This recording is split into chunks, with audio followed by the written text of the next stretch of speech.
Mad Max, Fury Road'da neredeyse kesintisiz hareket, fazladan bir tek gölgenin bile bulunmadığı usta işi kompozisyonlar 72 yaşındaki sinematograf John Seale'ın gövde gösterisine dönüşüyor. Nefes kesici seri montaj, saf bir epik sinema fenomeniyle karşı karşıya bırakıyor izleyiciyi. Max Rakatanski, petrol yoksunluğunun şiddete sevk ettiği motorcu çetelere ailesini kurban verişinden bu yana, 3. Dünya Savaşı sonrası Avustralya'sının ücra kırsalında başıboş bir varoluşu yaşıyor. Biz onu beyaz perdede hep, "Sizinle iş yapmak güzeldi" ile, "Hayatta kalmak için tek şansınız benim" noktaları arasında, medeniyet artığı toplulukları, daha iyi bir yere, ulaştırma görevini yüklenmiş buluyoruz. Her seferinde, başıboş bir gezginden, kendi hayatta kalma güdüsünde bir şan ve şeref görmeyen isteksiz bir kahramana, daha iyi bir yere ulaştırdığı insanların tekvin mitlerinde yaşayan bir ruhlar rehberine dönüşüyor çılgın Max. Serinin 4. filmi Fury Road'da da ezeli ve ebedi görevlerini hiçbir hayal kırıklığına mahal vermeden yerine getiriyor. Neredeyse kesintisiz hareket, fazladan bir tek gölgenin bile bulunmadığı usta işi kompozisyonlar 72 yaşındaki sinematograf John Seale'ın gövde gösterisine dönüşüyor. Nefes kesici seri montaj, saf bir epik sinema fenomeniyle karşı karşıya bırakıyor izleyiciyi.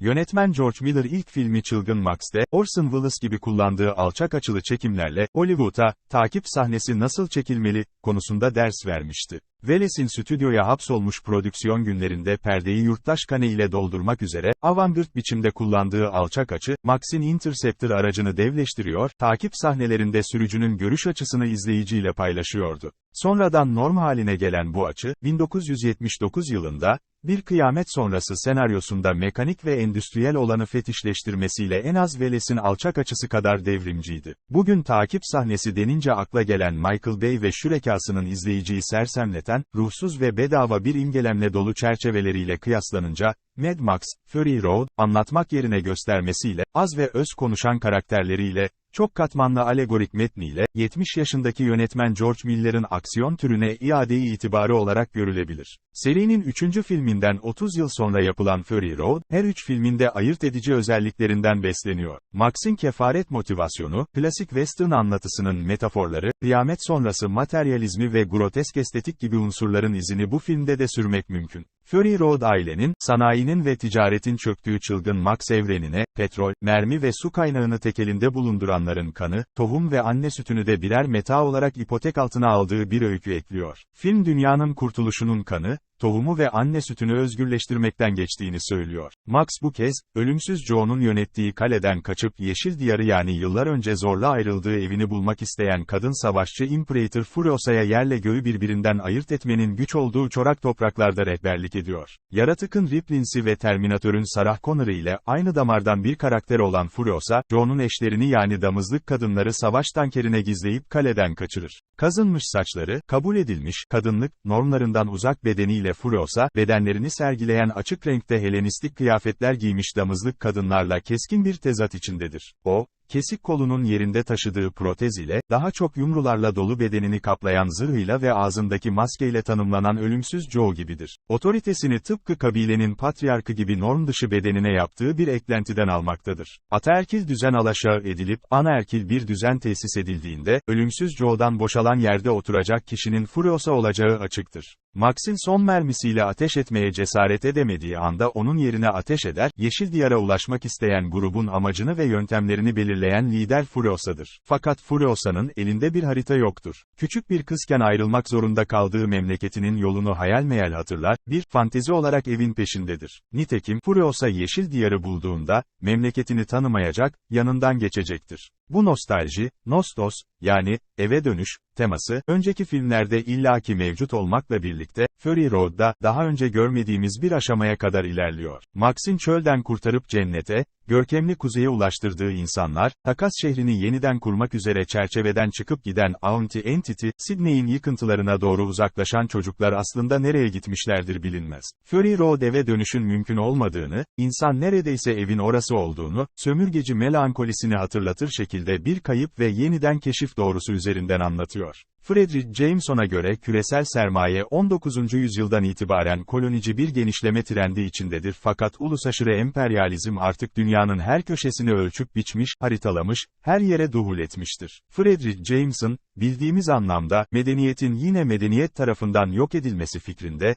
bir yeniden doğma arzusu görür. Kapitalist sistem gidecek bir yer açmak için, kendini yok edip yeniden başlamayı hayal etmektedir. Avustralya'nın izleri kaybolmuş, yolları kalmış çölünde bir yeniden başlangıç, eve giden yolun haritasının yeniden çizilmesi Fury Road'da mümkün görünüyor. Fakat Furiosa, Joe'nun damızlık eşleri, Wuvalini kabilesinden arta kalan bir avuç savaşçı kadın Max'in, umut etmek hatadır, deyişini unutmadan dünyayı öldüren çevre felaketini, ellerindeki tohumlarla geri çevirmeye kabil olabilirler mi? Ölümsüz Joe, damızlık kadınlarını kalenin yüksek bir odasında hapseden, kadınlardan doğan çocuklarından, savaş olanları adında bir ölüm kültü yaratan, kurduğu dev piston ile çıkardığı yeraltı suyunu kuraklık çeken halka keyfiyetle dağıtan bir tiran. Suyun dağıtımı, Batay'ın lanetli payını hatırlatan şekilde neredeyse alaycı bir aşırılık barındırıyor. Dünya üzerinde yaşamın devamı için gerekli olan enerji, sistemin bekası için kullanılır, bundan fazlası, katma değer üretmeye, sistemin gelişmesi ve genişlemesine yarar, sistem bir sebepten artık genişleyemiyorsa, artık enerji faydasız biçimde harcanacaktır. Bir kurak şehirde kalenin tepesine dek çekilen su, Joe'nun bir hareketiyle halkın üzerine boca ediliyor. İnsanların ellerinde tuttukları kaplar kaçınılmaz olarak boş kalıyor.